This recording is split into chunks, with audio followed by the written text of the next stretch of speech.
கோயில் அருகில் போதைப் பொருள் இருப்பதாக ரகசிய தகவலின் அடிப்படையில் காவல்துறை கண்காணிப்பாளர் அவர்கள் அனுமதி பெற்று பயிற்சி உதவி பயிற்சியாளர் சின்னதுரை, சிறப்பு உதவி ஆய்வாளர் வேல்முருகன், தலைமை காவலர் 12/9 திரு ராஜசேகரன் ஆகியோர் தேவையான உபகரணங்களுடன் புறப்பட்டு தகவல் சொன்னதின் பேர் தாந்தரமலை கலைக்கல்வி அருகில் நின்று கொண்டிருந்த கிராம அலுவலர் விஓ அவரை கூட்டிட்டு போறாங்க. ஆகியோர் அழைத்து கொண்டு காவல் நிலையம் போறாங்க. எங்க காளியம்மன் கோயிலுக்கு போறாங்க. போய் எத்தனை மணிக்கு போறாங்க? 10:30 மணிக்கு அங்க போய் ரகசிய தகவல் வந்துச்சுன்னு போறாங்க. போன அடிப்படையில் அங்க நின்றுகிட்டு இருந்தாராமா. யாரு? மகேந்திரன். போலீஸை பார்த்து ஓடுனாராமா. எத்தனை மணி? டைம் நோட் பண்ணுங்க. 10:30 மணி. 4ஆம் தேதி 4/1/2023 காலை 10:30 மணிக்கு அங்க நின்னாருன்றாரு. 10:30 மணிக்கு அங்க நின்னவர் கரெக்டாக 10:30 மணி. 10:30 மணிக்கு அங்க நின்னவர் வீட்டில் 10:30 மணிக்கு எப்படி இருக்க முடியும்? ஒரு ஆள் எப்படி ரெண்டு இடத்துல இருக்க முடியும்? மகேந்திரன் ரெட்டப்பிரிவியா? ஒரே இடத்துல தான் அவர் இருந்தாரு. 10:27க்கு ராமானூர்ல இருக்க கறிக்கடையில மீன் கறி வாங்குறாரு. அதுக்கான சிசிடிவி பதிவு என்கிட்ட இருக்கு. 10:38க்கு வீட்டுல போய் கொடுக்குறாரு. அதுக்கான சிசிடிவி பதிவு இருக்கு. அந்த பதிவை நான் உங்கள்கிட்ட காட்டுறேன்.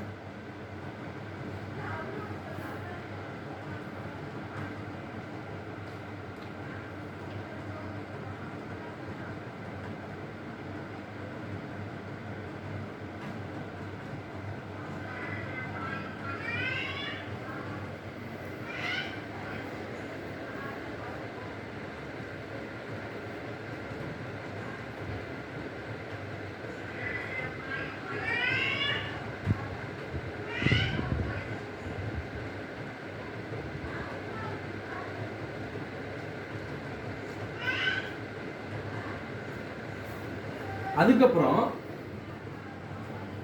10:37க்கு எஸ்ஐ நாகராஜ் கால் பண்றாரு.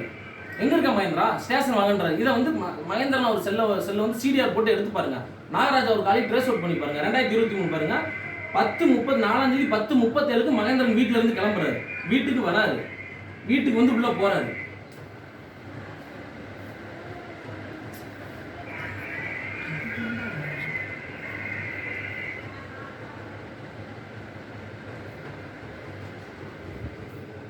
ஒரு ஆள் எப்படி ரெண்டு இடத்துல இருக்க முடியும்? 10:30க்கு அங்க நான் ரகசிய தகவல்னு போய் கைது பண்றீங்க. கைது பண்ணாலும் 10:38க்கு கைது பண்ணிட்டு விட்டு கறி வாங்க வீட்டுக்கு போ, வீட்டுக்கு போய் கறி வாங்கி கொடுத்து நீ ஸ்டேஷனுக்கு வா அப்படின்னு நீங்க சொன்னீங்களா? சொல்லுங்க. ஒரு ஆள் எப்படி ரெண்டு இடத்துல இருக்க முடியும்? 10:38க்கு இங்க இருக்காரு. 10:27க்கு ராமனூர் கறிக்கடை எல்லா எவிடன்ஸ் என்கிட்ட பக்காவா இருக்கு. புரியுதுங்களா? அவர் அரெஸ்ட் பண்ணி கூட்டிட்டு வந்து பேராசிட்டமல் மாத்திரை கேள்விப்பட்டிருக்கீங்களா? பேராசிட்டமல் அந்த மாத்திரை வீட்டில் வச்சிருந்தாருன்னு சொல்லி ரிமாண்ட் பண்ணியிருக்காங்க. அதை வந்து மெடிக்கல் காலேஜில் கொடுத்துருக்காங்க. என்ன ரிப்போர்ட் மெடிக்கல் காலேஜில் தந்திருக்காங்கன்னா, லெனின் எம்டி அரசு மருத்துவமனை மருத்துவக் கல்லூரியோட எம்டி என்ன சொல்லியிருக்காருன்னா, இந்த மாத்திரையை அதிக அளவில் உட்கொண்டால் கல்லீரல் பாதிப்பு ஏற்படும், அதிக அளவில் உட்கொண்டால் மதிமயக்கம் ஏற்படும் அப்படின்னு தான் ஸ்டேட்மெண்ட் சொல்லியிருக்காங்க. அந்த சக்கரை நோயாளி சர்க்கரையை அதிக அளவில் சாப்பிட்டா அன்னைக்கே செத்து போயிடுவார். ஒரு தலைவலி மாத்திரையை அன்னைக்கே சாப்பிட்டா அன்னைக்கே எல்லாருமே இறந்து போயிடுவாங்க. தூக்கு மாத்திரையை ஒன்று சாப்பிடலாம், அரை சாப்பிடலாம், 100 சாப்பிட்டோம்னா செத்து போயிடுவாங்க. எல்லாமே அளவுக்கு மிஞ்சினால் அமிர்தமும் நஞ்சு. அப்படிதான் ஸ்டேட்மெண்ட் கொடுத்திருந்தாங்களே. இது போதை மாத்திரைன்னு எந்த அளவுக்குமே கொடுக்கல. மகேந்திரன் ஆல்ரெடி MED360 மெடிக்கல் வச்சு நடத்தினாரு. அதுக்கான லைசன்ஸ் அவர்கிட்ட இருக்கு. ஸோ பேராசிட்டமல்ன்றது அவரோட பிராண்டு. புரியுதுங்களா? அதே மாத்திரை அதே காம்பினேஷன் தமிழ்நாடு ஃபார்மசியில் வாங்கின பில்லு என்கிட்ட இருக்கு. அதே காம்பினேஷன், வேற ஒரு டிஃப்ரெண்ட்டும் கிடையாதுங்க. அதே காம்பினேஷன்ல தான் நான் தமிழ்நாடு மெடிக்கல்ல போய் நான் வாங்கிட்டு வரேன். இந்த மாத்திரை வந்து இதே காம்பினேஷன்ல இருக்க மாத்திரையை காட்டுங்கன்றாங்க. அதை நான் வாங்கிட்டு வரேன். பில்லோட வாங்கிட்டு வந்திருக்கேன். இந்த பில் நம்பர் அடிச்சு நீங்க தமிழ்நாடு மெடிக்கல்ல போய் பாருங்க. இப்போ என்ன பிரச்சனை? அவருக்கு இன்னொருத்தருக்கு மோட்டிவ். நீ 3 நாள்ல உள்ள வச்சுட்ட, அடுத்து நான் உன்னை 3 நாள்ல வெளியே விட்டு அடுத்து உன்னை எப்ப நாகராஜ் மூலியமா ஏவி விட்டு இந்த மாதிரி எவிடன்ஸ் என்கிட்ட நிறைய இருக்கு. நாகராஜ் அவர்கள் செய்யும் குற்றச்செயல்கள் எல்லாத்துக்கும் என்கிட்ட எவிடன்ஸ் இருக்கு. நான் சும்மா வந்து பேட்டி கொடுத்துட்டு நான் வந்து ஒரு பணம் வாங்குற எல்லாத்துக்கும் ப்ராப்பராக எவிடன்ஸ் நான் வச்சிருக்கேன். இதுக்கு முறையா லஞ்ச ஒழிப்புத்துறையும் மனித உரிமைகள் ஆணையும் டைரக்டா இதை சோமோட்டோவா இந்த விசாரணை எடுக்கணும். இதுக்கு தனி கமிட்டி அமைக்கணும். இந்த மாதிரி ஒரு பொய் கேஸ் போட்டுக்கிட்டு இந்த மாதிரி அடுத்த வாழ்க்கை 6 மாசம் உள்ள இருந்தாருங்க. 6 மாசம் உள்ள இருந்தாரு. 6 மாசத்துக்கு அவங்க வீட்டுக்கு என்ன நிலவரம் சொல்லுங்க? ஆர்பன் ஜஸ்டிஸ், இன்வெசிபிள் விக்டிம், இது சுப்ரீம் கோர்ட் சொன்ன லேட்டிங் ஃப்ரேஸ். இதுல என்ன இருக்குன்னா, சட்டத்தால் நீதியால் அனாதையாக்காதீர்கள், சட்டத்தால் அனாதையானவர்கள், நீதியால் அனாதையானவர்கள் அப்படின்னு என்னன்னா, இப்போ ஒருத்தர் போக்சோ கேஸ்ல உள்ள போறாருன்னா அவருக்கு 30 வருஷம் 40 வருஷம் தராங்க. ஸோ தந்துட்டு போறாங்க. அது ஜட்ஜோட ஒப்பீனியன், அவங்களோட டிசிஷன். அதுல யாருமே தலையிட முடியாது. அப்ப இன்வெசிபிள் விக்டிம், ஆர்பன் ஜஸ்டிஸ் அப்படின்ற வேர்டு யூஸ் பண்ணுவாங்க. ஏன்னா அவர் உள்ள போயிட்டாருன்னா அவர் குடும்பத்தை யார் பார்த்துக்கிறது? அவங்களோட குழந்தை என்ன தப்பு பண்ணுச்சு, அவங்களோட ஒய்ஃப் என்ன தப்பு பண்ணாங்க? இதுதான் ஆர்பன் ஆஃப் ஜஸ்டிஸ். ஸோ இந்த இதில் வந்து அது தப்பு பண்ணவங்களுக்கே அந்த அந்த ரிலேட்டிவ் ப்ளஸ் பொருந்துன்னா எந்த தப்பு பண்ணாங்க மகேந்திரன் அவருக்கு ஏன் அந்த இது பொருந்தாது? அவர் என்ன தப்பு பண்ணாரு? 6 மாதம் அவங்க மகேந்திரன் பிறந்த ஒரு 2 வயசு குழந்தை, அந்த குழந்தைய எடுத்துட்டு அவங்க ஒய்ஃப் ரம்யான்றவங்க போய் சப்ஜெக்ட் எவ்வளோ நாள் வெளியினாங்க தெரியுமா? 6 மாதம் நின்று பாருங்க, உங்களோட அருமை தெரியும். சாப்பிட முடியாமல் வீட்டில் வாழ்வாதாரம் இல்லாமல் என்னங்க பண்ண முடியும்? அந்த அவங்களோட 6 மாதம் வாழ்க்கை உள்ள சிறையில் மகேந்திரனும் வெளியே அவங்க ஒய்ஃபும் தான் உட்காந்துருந்தாங்க. இது பற்றி எல்லாமே. இது 2வது என்னன்னா, அவரை நான் திருச்சிக்கு மாற்றுவேன், இல்லைன்னா நான் அவனை வந்து வேற ஊருக்கு மாற்றுவேன்னு சொல்லி சப்ஜெக்டோட சூப்பரண்ட் அருணாச்சலம் 10,000 20,000 அப்பப்போ வாங்கினாரு. புரியுதுங்களா? தான் மகேந்திரன் அவங்க வந்து அவங்க அம்மாவோட வீட்டு பத்திரத்தை அடமானம் வச்சு இவங்களுக்கு எல்லாத்துக்கும் பணம் கொடுத்தாங்க. இதில் ரொம்ப மன உளைச்சல் ஆயிருக்காங்க. புரியுதுங்களா? சும்மா வந்து பொய் கேஸ் போடுறதுனால இவர் என்ன 5 லட்ச ரூபா பணம் வாங்கினாருங்க. கமிட்டி நிறுவீங்க, இதுக்கான இதை நீங்கள் வந்து ப்ராப்பராக நீங்க எல்லாமே உண்மை வெளியே வரும். இவர் எவ்வளோ மாரி ஏங்க, நான் அந்த இடத்துல இருந்தேன், எழுத்து கேட்டால் எஃப்ஐஆரா? நான் சொல்லுங்க, நாகராஜ் எழுத்து கேட்டால் எஃப்ஐஆர் அப்படின்ற குணத்துல தான் போவீங்களா? நீங்கள் இதை கேட்டுட்டு இருக்க கருமாவட்ட காவல்துறை இப்போ நாகராஜ் அவர்கள் ரொம்ப அட்டூழியம் பண்ணிட்டு இருக்காரு. கந்து வெட்டிக்கு ஃபேவரா பண்றாரு. கரூர்ல நடக்கிற இதுக்கு எல்லாத்துக்கும் ஃபேவரா இவர் தான் நடந்துட்டு இருக்காரு. முறையா நீங்க அவர் மேல நடவடிக்கை எடுங்க. புரியுதுங்களா? எந்த தப்பும் பண்ணாத என் மேல நான் போய் அவங்களை அடிச்சுதான் போட்டிருக்காரு. அங்கிருந்து ப்ராப்பரா இன்வெஸ்டிகேஷன் பண்ணல. நான் போய் எஸ்பி ஆஃபீஸ்ல ஒரு பேட்டி கொடுத்துருக்கேன். டிஎஸ்பி சார், நீங்க தான் ப்ராப்பரா இன்வெஸ்டிகேஷன் பண்ணணும், எதுக்கு அவங்களை வெளியே விடுற அப்படின்னு கேட்டு மெமோ கொடுக்கணுமா இல்லையா? நீங்க சொல்லுங்க. எல்லா விஷயமும் ப்ராப்பரா ஒரு விஷயம் நடக்காம இந்த மாதிரி நடந்தது என்ன பதில்? இதை பத்தி கலெக்டர் ஆபீஸ்ல நான் போய் கம்ப்ளைண்ட் பண்ண போயிருந்தேன். யார? மகேந்திரன் அரெஸ்ட் பண்ணி கூட்டிட்டு போறாங்க. மகேந்திரனோட ரிலேட்டிவ், அவங்களோட அக்கா தங்கச்சி தம்பி எல்லாத்தையும் கூட்டிட்டு நான் கலெக்டர் ஆபீஸ் போறேன். கலெக்டர் ஆபீஸ் போகும்போது என்னை கலெக்டர் ஆபீஸ்ல கலெக்டர் மனு பார்க்கவே விடலைங்க. 70 போலீஸ். கலெக்டர் ஆபீஸ் சொல்லிட்டு ரொம்ப டிராவலர், அங்க 20 போலீஸ், கலெக்டர் ஆபீஸ்க்கு மேல உள்ள போலீஸ், என்னை அரெஸ்ட் பண்ணி கூட்டு வரது 20 போலீஸ். அது எல்லா வீடியோவும் என்கிட்ட இருக்கு. நான் உங்கள்கிட்ட பொய்யெல்லாம் சொல்லல, எல்லாத்துக்கும் ப்ராப்பரான எவிடன்ஸ் நான் வச்சுட்டு தான் பேசுறேன். அதோட வீடியோவை இதுல பாருங்க.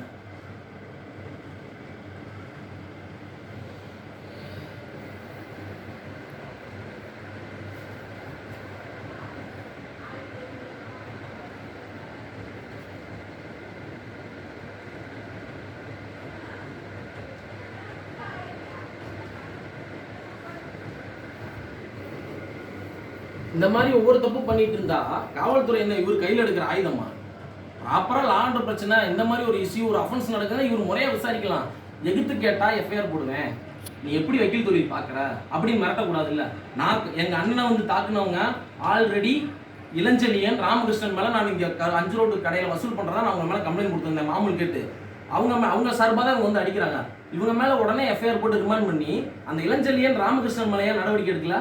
விட்னஸ் ப்ரொடெக்ஷன் ஸ்கீம் 2018 இதை கொண்டு வந்திருக்காங்களா இல்லையா? அதை பார்த்து இப்போ பிஎன்எஸ்எஸ்ல கொண்டு வந்திருக்காங்களா இல்லையா? செக்ஷன் 398 கீழே விட்னஸ்க்கு ப்ரொடெக்ஷன் கொடுங்க. யாரு பொறுப்பு? அரசு தரப்பு பொறுப்பு. அரசோட டிஎஸ்பி தான் இருக்கு அத்தாரிட்டி. அவங்களே ஏன் பொறுப்பெடுக்கல? பார்த்துக்கலாம் சார் அப்படின்றாங்க. அப்படின்னா வெட்டி கொண்டுட்டா இப்போ சாட்சி தான் போறீங்க. ஹவுஸ் தெருவில் சேர்ந்தவங்க அக்யூஸ் லிஸ்ட்ல இருக்கவங்க எல்லாருமே இந்த கேஸ்ல அகைன்ஸ்டுங்க. இப்போ நான் எப்படி வெளியே நடமாடுறது சொல்லுங்க? எஸ்ஐ நாகராஜ் வந்து என் மேல பொய் வழக்கு போடுவாரு. இப்போ வந்து எனக்கு டிமாண்ட் வைக்கிறாரு, இந்த கேஸை நான் ரிலீவ் பண்ணினா கோர்ட்ல சாட்சியை மாத்து அப்படின்னு எஸ்ஐ நாகராஜ் என்கிட்ட டிமாண்ட் வைக்கிறாரு. இந்த டிமாண்டுக்கு நான் என்ன பண்ண முடியும் சொல்லுங்க? நிறைய எவிடன்ஸ் என்கிட்ட பக்காவா இருக்கு.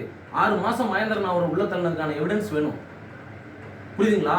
அந்த ப்ராப்பரான எல்லா எவிடன்ஸும் என்கிட்ட இருக்குது. நாகராஜ் அவர் மேல தக்க நடவடிக்கை எடுக்கணும். மனித உரிமை ஆணையங்கள்லாம் டைரக்டா வரணும். என்னங்க மனித உரிமை ஆணையம்லாம் ரொம்ப நாளைக்குலாம் இல்லை, ஆதி காலத்துல இல்லை, இப்போதான் 1993 தான் எஸ்டாப்ளிஷே பண்ணாங்க. ஏன் பண்ணாங்க? இந்த மாதிரி அட்டூழியம் பண்றவங்களுக்கு தாங்க அந்த இதை கொண்டு வந்தாங்க. அது இருந்துமே இந்த அளவுக்கு பண்ணிட்டு இருக்காங்க. இதை நான் கொடுக்குற இந்த வீடியோவை நீங்க யாருமே இது பண்ணாதீங்க, எல்லாமே எல்லாத்துக்கும் ஃபார்வர்ட் பண்ணுங்க. நாகராஜோட காத்திருப்பு பட்டியலுக்கு மாற்றணும். அவர் மேல நடவடிக்கை எடுக்க எல்லாத்துக்கும் விளம்பரம் கொடுக்கணும். அது மூலியமா எத்தனை பேர் கம்ப்ளைண்ட் கொடுக்குறாங்கன்னு பாருங்க. சும்மா வரவனால தூக்கி உள்ள போடுறது, எதிர்த்து கேட்டுக்கிட்டு இருந்தா அவனை அடிக்கிறது, கஸ்டோடியல் அரெஸ்ட் பண்ணிட்டு இருக்காரு எல்லாத்தையுமே. அதனால ரொம்ப டேஞ்சரான ஆளுங்க. இப்ப மகேந்திரன் அவருக்கு சேஃப்டி வேணும். இப்ப நான் கொடுக்கறதுனால மகேந்திரன் அவரு ஒன்னாலதான் அவன் போய் எல்லா பக்கம் பேட்டி கொடுக்குறான், நான் உன்னை பாத்துக்கிறேன்னு மகேந்திரன் அவருக்கு த்ரெட்டன் பண்ணியிருக்காரு. அதனால மகேந்திரன் அவருக்கு ஃபுல்லா சேஃப்டி வேணுங்க. திரும்பி இந்த மாதிரி வழக்கு பொய் வழக்கு போறத நாகராஜ் மும்முரமான ஆளு. என்கிட்ட எல்லா ப்ராப்பர் எவிடன்ஸ் எல்லாமே வச்சிருக்கேன். நீங்க வந்து நாகராஜ் நடவடிக்கை எடுங்க. இல்லையா எஸ்பி சார், கரூர் மாவட்ட எஸ்பி சார், நான் உங்களுக்கு ஒரு வேண்டுகோள் வைக்கிறேன். நீங்க நாகராஜ் மேல தனியாக நடவடிக்கை வைங்க, என்னை கூப்பிடுங்க, நான் வரேன். அடுத்து நான் ஒரு கவர்மெண்ட் ஃபீல்டுக்குள்ளே போகணும், ஒரு கவர்மெண்ட் ஒரு லிங்க்ல ஒரு ஜாபுக்கு போகணும்னு நினைக்கிறேன். இப்போ என் வாழ்க்கை எஃப்ஐஆர் போட்டுருச்சு, இப்போ என் வாழ்க்கை கேள்விக்குறி யார் பதில் சொல்லுவா? சொல்லுங்க, யார் சொல்லுவா? இதே ஒரு டிஎஸ்பியாக இருக்கட்டும், ஒரு எஸ்பியாக இருக்கட்டும், உங்கள் பையன் மேலே இப்படி நீங்கள் ஒரு சாமானிய மனுஷனாக இருந்து உங்கள் பையன் மேலே இப்படி ஒரு பொய் வழக்கு ஒரு போலீஸ் போட்டிருந்தாங்களா? நீங்கள் சும்மா இருந்திருப்பீங்களா? சொல்லுங்கள் சொல்லுங்கள் சார். இது எப்படி போகுதுன்னா, இப்போ ஒரு காவல்துறை அதிகாரியை இப்போ ஒருத்தர் வந்து அடிக்கிறாரு, ரோட்டில் நின்றுருக்க காவல்துறை அதிகாரியை ஒருத்தர் வந்து அடிக்கிறாரு. அடிக்கிறவரை காவல்துறை அதிகாரி திருப்பி அடிக்கிறாரு, நல்லா கேட்டுக்கோங்க, திருப்பி அடிக்கிறாரு. இது கவுண்டரிங் கேஸாக வருமா? நான் கேட்குறேன். ஃபஸ்ட்டு யார் அடிச்சது? பிரைவேட் டிஃபென்ஸ் ஓவர் ரூல் பண்ணக்கூடாது. ஒருத்தன் என்னை கத்தியில் குத்த வரானா, நான் அவன்கிட்ட கத்தியை நான் பிடிங்கிட்டேன்னா, அவன் என்னை பார்த்து ஓடிட்டானா, நீ துரத்திட்டு போய் குத்தக்கூடாது. அதுதான் 96 120 வரைக்கும் இருக்கிற ரூல்ஸு, புரியுதுங்களா? நீ துரத்திட்டு போய் குத்தினா அது பிரைவேட் டிஃபென்ஸ் வராது. நீ அவன் என்னை குத்தவரமா கத்தி எடுத்து நீ ஒரு குத்திட்டு அவன் ஓடிட்டானா விட்டுறணும். அந்த மாதிரி தான் இந்த சண்டையில் நடந்திருக்கு. அவங்க 10 அடி அடிச்சிருக்காங்க, எங்கள் அண்ணன் ஒரு 2 அடி தான் அடித்தான், புரியுதுங்களா? அதுக்கான எல்லா எவிடன்ஸ் பக்காவும் இருக்குது. இந்த நாகராஜ் அவர்களை நீங்கள் விட்டீங்கன்னா நிறைய பணம் சேர்த்து வச்சிருக்காங்க. அடுத்த ஆர்டிஆர் போடுவேன், அவரோட சொத்து உரத்தை நான் போடுவேன், புரியுதுங்களா? சும்மா அந்த கரப்படிஞ்ச காவல்துறையில் வந்து இந்த மாதிரி அக்யூஸ்ட் இருக்கக்கூடாதுங்க, புரியுதுங்களா? அந்த காவல்துறை புனிதமானது. நிறைய பேர் அதிகாரிகள் இருக்காங்க. அந்த நான் சொல்லுவேன், எஸ்பி கலியமூர்த்தி சார், சைலேந்திர பாபு, நிறைய பேர் இருக்காங்க. அந்த மாதிரி அதிகாரிகள் இருக்கிறப்ப இந்த மாதிரி கேவலமான அந்த எஸ்ஐ நாகராஜில் எதுக்கு வச்சுட்டு இருக்கீங்க? உடனடியாக காத்திருப்பு பட்டியலுக்கு மாற்றுங்க. எல்லா எவிடன்ஸ் நான் கொண்டு வரேன். நான் சும்மா இன்னைக்கு நான் சொல்கிறேன், நான் வந்து எடுத்தோம் ஒருத்தோம் அப்படின்னு நான் பேச கிடையாது. எல்லா எவிடன்ஸ் என்கிட்ட ப்ராப்பராக இருக்குது. ஒரு எவிடன்ஸ் என்கிட்ட இல்லாமல் இல்லை, எல்லா எவிடன்ஸ் ப்ராப்பராக இருக்குது. அலிபியை ப்ரூவ் பண்ணிட்டேங்க. மாத்திரை அங்கே வித்தாருன்னு சொல்கிறேன் நீ எஃப்ஐஆரில்.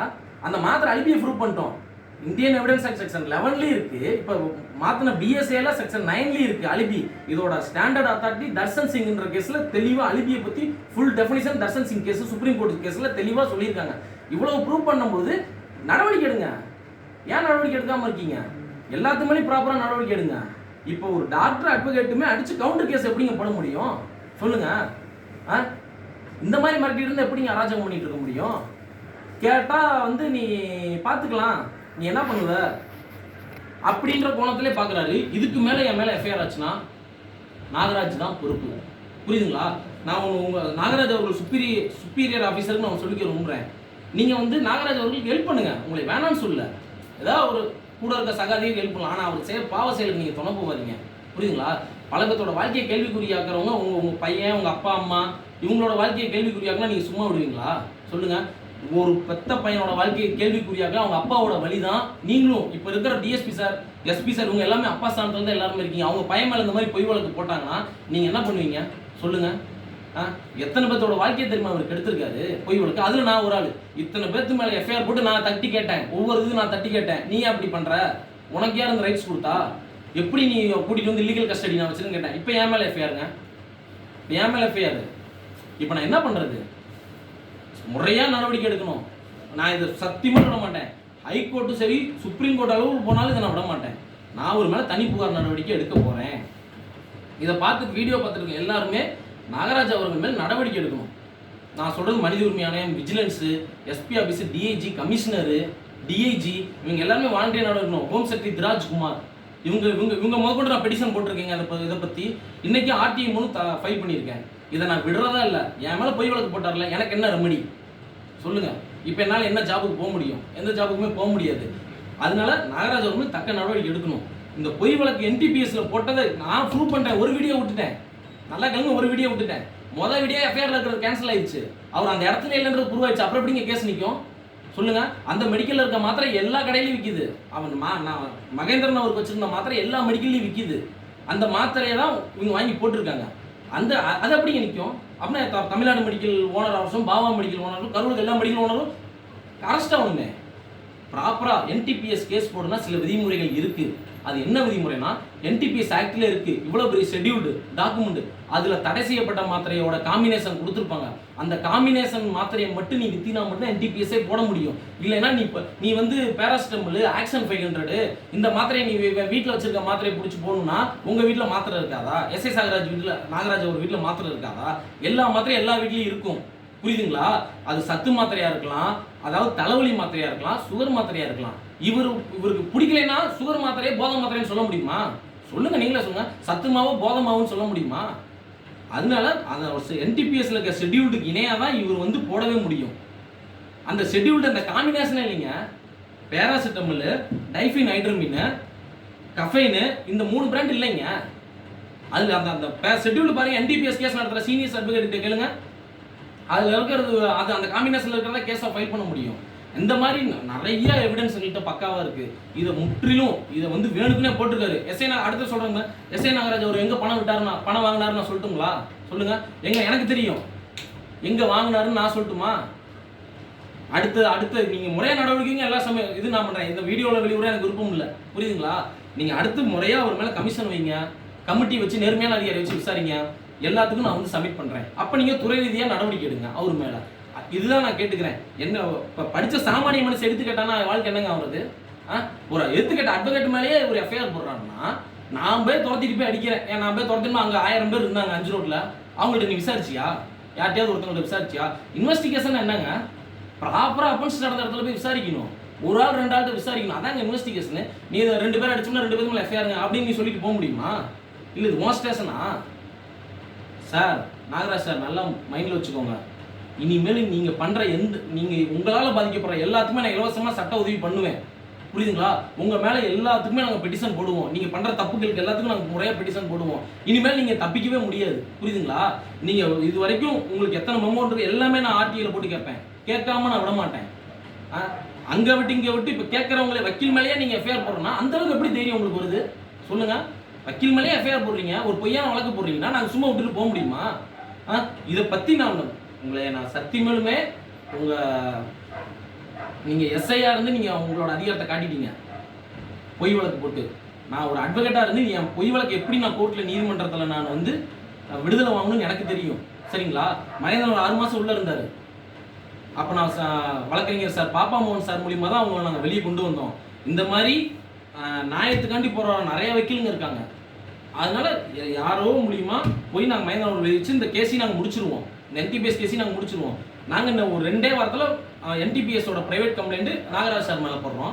என் மேலே போட்ட ப்ரைவேட் கம்ப்ளைண்ட் அடுத்த வீக் நான் பண்ணுறேன். இதை பற்றி நான் DIG ஆஃபீஸுக்கு நான் நெக்ஸ்ட் வீக் நான் போய் கம்ப்ளைண்ட் பண்ண போகிறேன். DIG ஆஃபீஸ் அவருக்கு போய் DIGட்ட நான் கம்ப்ளைண்ட் பண்ண போகிறேன். நேராக சார் ப்ராப்பர் எவிடன்ஸ் என்கிட்ட இருக்குது, புரியுதுங்களா? இதில் வந்து மறைக்கவோ எதுவுமே கிடையாது. நாகராஜ் அவர் மீது தக்க நடவடிக்கை எடுக்கணும். எடுக்காமல் விட்டிங்கன்னா இது மாதிரி பல பேர்த்தோட வாழ்க்கை கேள்விக்குறியாகும். காவல்துறையில கரையை நிற்கிறதாங்க காவல்துறை வேலை. காவல்துறையிலே கரப்படைஞ்ச ஒரு நாகராஜ் இருக்காருன்னா அவர் எதுக்குங்க என்ன வச்சுட்டு இருக்கீங்க? அவருக்கு நீங்க கமிஷன் போடுங்க. எத்தனை பேர் பெட்டிஷன் அனுப்புறாங்கன்னு பாருங்க. அவருங்க காசு வாங்கலன்னு நினைக்கிறீங்களா? எங்க போனாலும் காசு, புரியுதுங்களா? இப்போ அவர் எப்படி இருந்து வந்தவர் இப்போ எப்படி இருக்கிறாரு எல்லா டீட்டெயில்ஸும் எனக்கு தெரியும். நான் இதை சும்மா விட மாட்டேன், புரியுதுங்களா? இதுக்கு மேல நாகராஜின் குற்ற செயல் எல்லாத்தையுமே நான் வெளிக்கொணருவேன். வெளிக்கொண்டு ஒவ்வொரு ஆதாரம் நான் வெளியிடுவேன். சும்மா நான் இது பண்ணிட்டு ஒவ்வொரு ஆதாரமாக நான் வெளியிடுவேன். இனிமேல் இதை பார்த்துட்டு இருக்க காவல்துறை அதிகாரி மேலதிகாரியும் சரி, மனித உரிமையான விஜிலன்ஸு, மீண்டும் சமூக ஆர்வலர் எல்லாருமே இந்த வீடியோ எடுத்து நாகராஜ் அவர்கள் தக்க நடவடிக்கை எடுக்கும்படி எல்லா ஆதரவும் கேட்டுக்கொள்ளப்படுகிறது. நன்றி.